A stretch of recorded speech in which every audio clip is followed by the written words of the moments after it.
find them thus far. Everybody we have found and accounted for that were on that list. We're grateful for the President for a number of things. First, one of the fastest disaster declarations we've ever seen.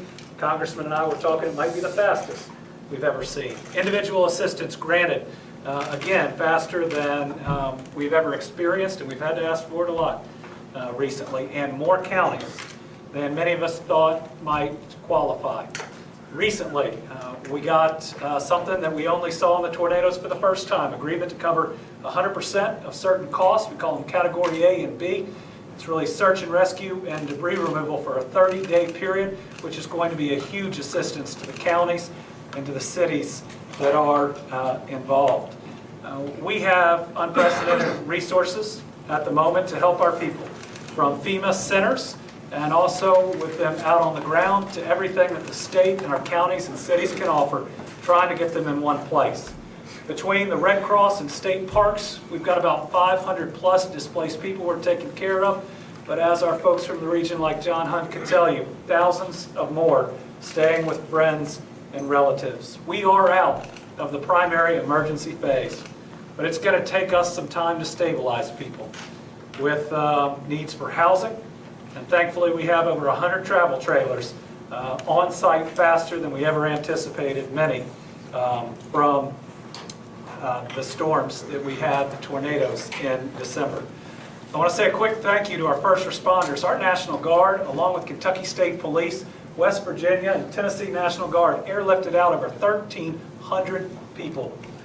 Our Kentucky State Police, Lexington Fire, and others with their boat rescues, we know it's 700 plus. Those are 2,000 of our people that wouldn't be with us here today, but for their incredible work. So for all of them, we are so thankful. Other folks have moved heaven and earth to get where we are, what, about 9 days from when this hit. We've got power to everybody but about 200 homes, and that is incredible. Water to more people than we ever thought was possible in this period of time. Cell phone service up. We even have cell phone service and internet at a state park at Buckhorn that I don't think has ever had cell phone service and internet. Today is beautiful, but the weather has not helped us out. It's either been raining or altogether too hot, but we know that the world has come to our aid with more donations and more dollars than we've ever seen. One message is the donations we need now are dollars. We're overwhelmed with clothes and water and the rest. There are a lot of good charities out there, including our Team Eastern Kentucky Tornado Relief Fund, the Red Cross, and others. What we need now are the dollars for the medium term and the long-term rebuilding. But with that, let me turn it over to a president that when he called me, said, whatever you need. And I will tell him that I said, thank you, Mr. President, I need these three things. And one of them included individual assistance, and I was asking for it the day after, and it came through. We're really grateful to have you here. To us, in this response, there is no red or blue, R or D. There is just Team Kentucky, and thank you for being there for us. Thank you. Look, as you all know, we've suffered a consequence of climate change, a significant number of weather catastrophes around the nation. Just in the year and a half I've been the president, I've flown over thousands of acres of fire, forest is burning, more forests burning down in the west, and the entire state of New Jersey, from New York all the way down to the wilderness. And I'll tell you one of the things I've learned. Number one, you better have somebody who really knows how to run FEMA. I mean that sincerely, and I do. She has been incredible. You really have, Minister, you've been incredible. But also knowing that the outfit asking for the help is going to know what to do with it. Makes a big difference. We want to help everybody, every American the same way, but some outfits who are asking for help, some Democrat, Republican, doesn't matter. Some folks don't know what to do with it as quickly as they think they can use it. And it's one of the reasons why, and I know Andy is probably I'm more of a pain in the neck, because when the flooding started, I called him first. because I was down here at the time when Mayfield and Dawson Springs was before Christmas. And I watched, a totally different thing, tornadoes, but I watched how this state responded. And as the dean knows, they get along down here. When there's trouble, everybody jumps in. And I mean that's all the way from, Mr. Connell and I, we battle all the time on issues like litigation, when it comes to infection, when it comes to these issues. It's all one team. And I really mean it. And it really matters. And I was saying, I flew down here in a helicopter. I had that great occasion. I said fly, I think it's 4 occasions to fly from the most western point of the state to the most eastern point. It's a magnificent state. And flying down here, you look at how beautiful it is. I mean, I really mean it. And you think of how incredibly heartbreaking it is that people, as you look at those creeks and streams that are now running brown, and you see from the helicopter, you see automobiles, everything from buses to automobiles to homes, literally in the middle of the water, on the side of the road. And you think to yourself, what in God's name happened to those, was it 37 now? Yeah. It will be 38. 38 people were dead, and you hear about your grandmother and granddaughter who climbed 16 hours and got out of the way, and ended up in trouble. And you see the pictures of those 4 beautiful children on television, you think, my God, what a devastating thing to be a parent, be in that circumstance. You see a father who sacrificed his own life to save an injured driver. I mean, things people do when there's really a crisis really matter. And Jill and I are grateful for the first responders, the National Guard, for what you do. I think the first responders, at least up until not too long ago, were kind of taken for granted around the country. Not now, after COVID and some of the other things. I mean, it is back in my home state, Delmarva Peninsula area, the first responders are, they're the lifesavers. Volunteer fire companies. These guys, there's that old saying, God made man, then he made a few firefighters, who the hell else runs into flames? But all kidding aside, think of all the things they've done. The National Guard stepped up for everything they've been asked to do. And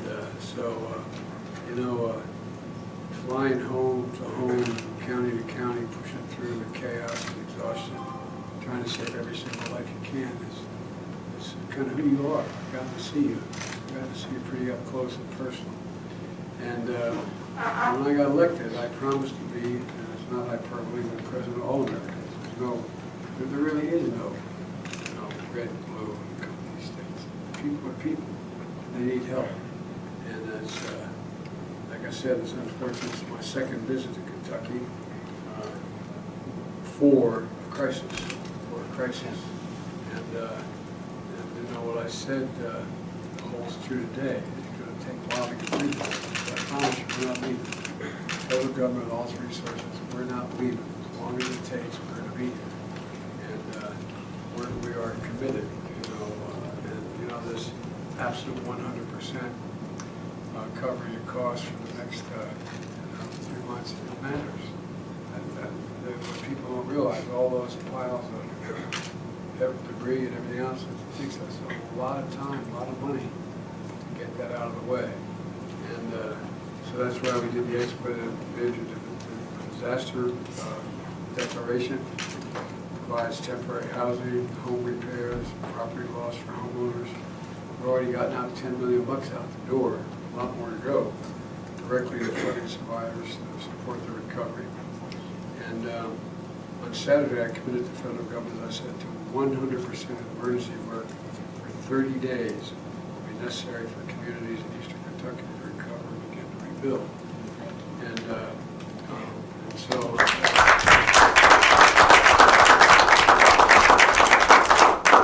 Immediately after Governor's office, search and rescue teams, distributing food and water and other necessities, getting power to restore water to communities, get phones, internet service back up, register survivors for disaster assistance, including $500 direct payment for immediate cost of the food, water, and prescriptions. And FEMA's mobile disaster recovery centers are impacting communities. Some are going door to door to see who needs help. You know, one of the things I think that we all forget, in moments of crisis, not everybody is prepared to know how to respond, to know where to go, to know what to do. But not everybody is in the same circumstance. And so, if you're a survivor and you have any cell service, go to 1-800-621-3362. 1-800-621-3332.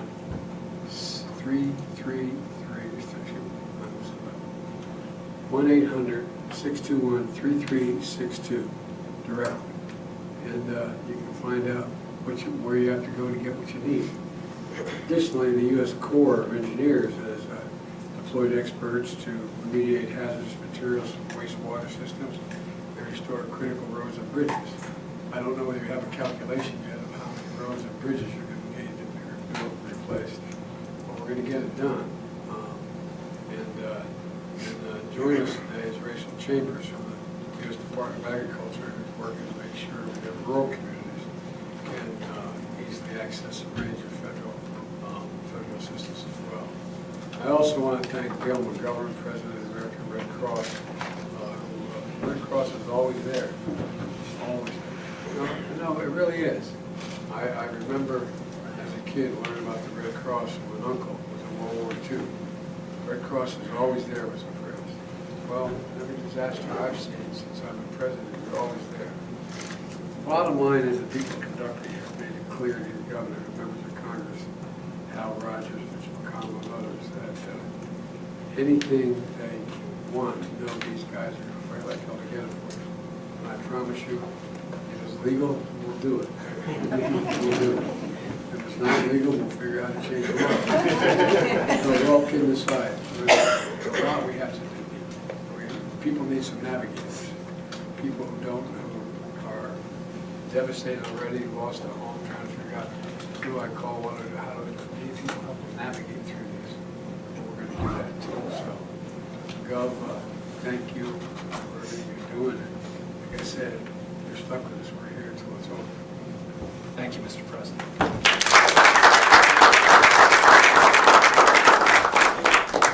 Next, we'll hear from a congressman who served this region, not for about as long as I've been alive. But is not only the Dean of Congress, but he is always fighting for Eastern Kentucky. Regardless of the administration, he is steadfast in supporting Kentuckians and Kentucky families. For that, I'm grateful. Our working relationship has been wonderful, whether it is attracting new jobs or in this instance being there for our people. Congressman Rogers. Thank you, Governor. Those are nice words and meant. Mr. President, we are so... What's his mic was? Mr. President, we are thrilled that you're here. I'll tell this, I think it's the truth. If not, we'll make it so. This storm occurred at 3 a.m. I think it was a Sunday. And I got the Kentucky delegation together, federal delegation, and we signed a letter to you requesting an emergency declaration. And before that day was out, the declaration was signed, which I think is a record time, the same day as the storm. And we've been on the spot all the way through. And of course, the governor has been terrific in his leadership, pulling the state's assets together with federal help, thank goodness for FEMA and others, The volunteers have been great, and the spirit of the people of East Kentucky shines through. I'm reminded of the scripture that says, we are pressed but not crushed, persecuted, not abandoned, struck down but not destroyed. So the people of this region are doing yeoman's work in cleaning up, reorganizing their lives, all the while being helped by angels like in this room, who are helping them get back to life. And Mr. President, you are our #1 booster, and we thank you for being here. Thank you. By the way, Dean, I didn't tell you, I had a little prejudiced view of Kentucky. Best thing ever happened to my family is a girl from Owensboro decided to marry my brother Jim. And she bleeds blue. She went to University of Kentucky. That's the only part I get a little tired of sometimes. But anyway. I think next we're going to hear from somebody I've become on a first name basis with. That's FEMA Administrator Deanne Criswell. I will tell you, the two people at this table gave me their personal cell phones some months ago. And the first three and a half hours, I called both Gail McGovern and Administrator Criswell. And Administrator Criswell had been on a plane. She was landed in Tennessee. Immediately called back upon landing. And because of where she was and who she was talking to, the Tennessee National Guard came to our aid, bringing their helicopters with hoist capabilities within a matter of hours, making hundreds of saves. Just her being there and picking up the phone meant that there are Kentuckians with us today that would otherwise not be. Administrator. Thank you.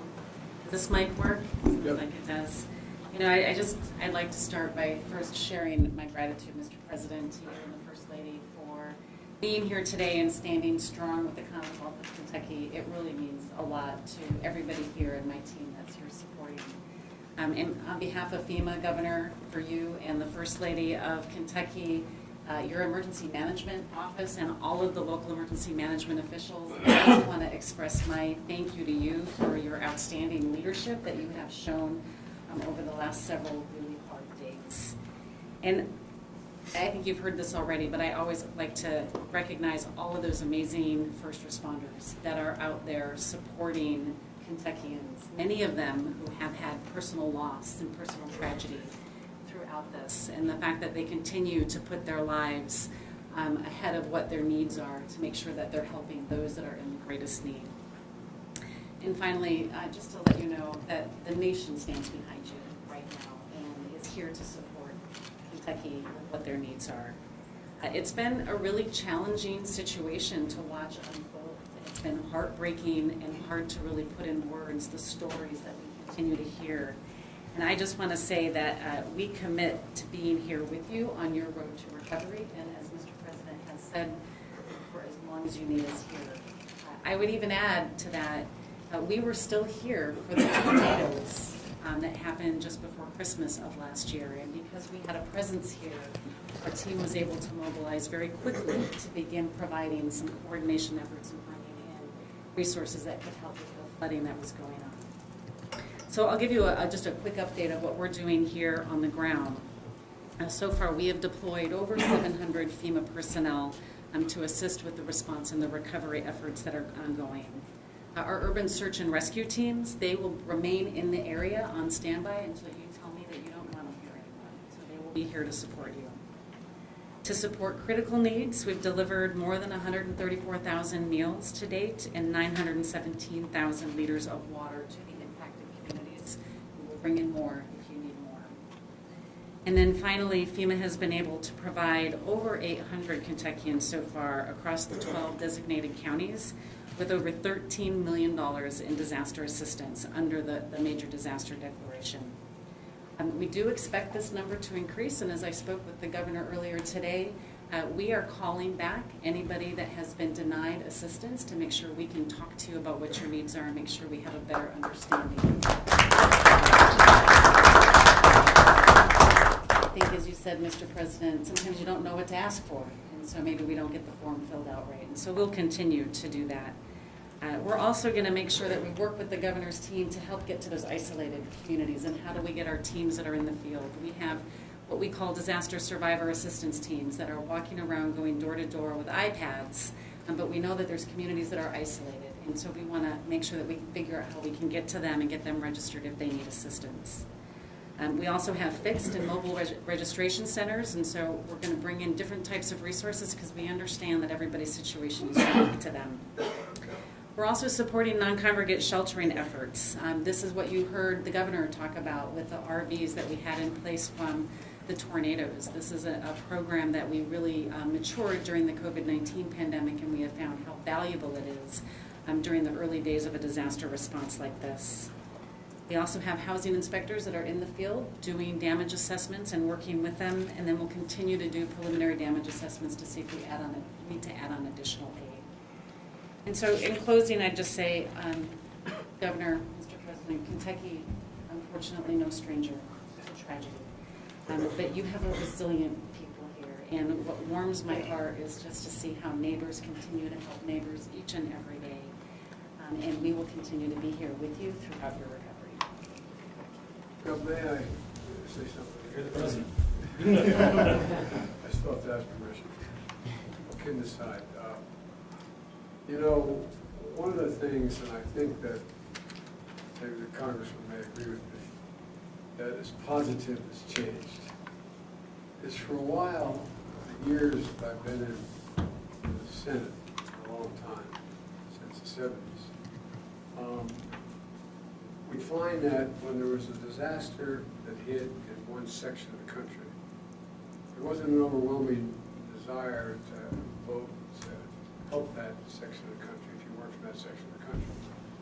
For example, we find that when we always have farming disasters in the Midwest, everybody needs to saddle up and pay for it. We have a major flood, hurricane along the East Coast. My state is 3 feet above sea level. I said, what the hell, why do I have a responsibility to do that? Not a joke. Remember Sandy and other storms, there was a reluctance on the part of the rest of the members of the House and Senate to vote for it. But what the bad news, I was just saying to the Gov, that my mother had an expression, of anything bad, something good will come if you look hard enough for it. I think what's happening here is we're beginning to realize this is one country, it's a federal system, but it's one country. And the fact that you're in Tennessee and the National Guard comes with lift helicopters across the way to help out, and West Virginia the same way. It's happening all across the country, happening out west too. The number of firefighters, I mean thousands of firefighters, many of whom have lost their lives fighting fires in other states. And so I just think it's, I think there's one good thing that's come from this is we realize that, this is an American problem, not just a problem for an individual state. That's all I want to say. Thank you, Administrator, and thank you to the federal government's commitment. Back in the housing challenge that's going to be posed by this natural disaster is going to be one unlike any we have seen before. But I will say FEMA thus far is doing things it has never done before. And I think the President just committed we continue to do things. Well, we got to try. $35,000 not going to be enough for people who didn't have any insurance at all and had a modest home to begin with. Amen. We'll turn it over now to Colonel Jeremy Slinker. He is the head of emergency management in Kentucky. And I got to say, he and his team have been doing an incredible job, also getting things done that we've never seen before. Now having, I think, every healthcare operator up and running, having to deliver water to so many of them. Colonel Slinker, you're doing a great job. Thank you, Governor. I appreciate that, Mr. President. Thanks for the opportunity. My comments will be very similar to what everyone has already else said, but just substantiates how true they are. I mean, it's been truly teamwork. And you just made the comment that I was going to mention. We have Team Kentucky, but I can't tell you how many other states have reached out to me offering assistance. And we have other states in our EOC and also in the impacted areas supporting our local emergency management office there. as well. So it truly is Team United States. And I can't express enough the appreciation for all the support that's coming. You know, what we owe, the search and rescue efforts have been described of how monumental they were. So now what's up to myself and my colleagues in FEMA and Ms. Gracia Shea, Administrator, is that we give those same efforts in the recovery, because it's equally as important.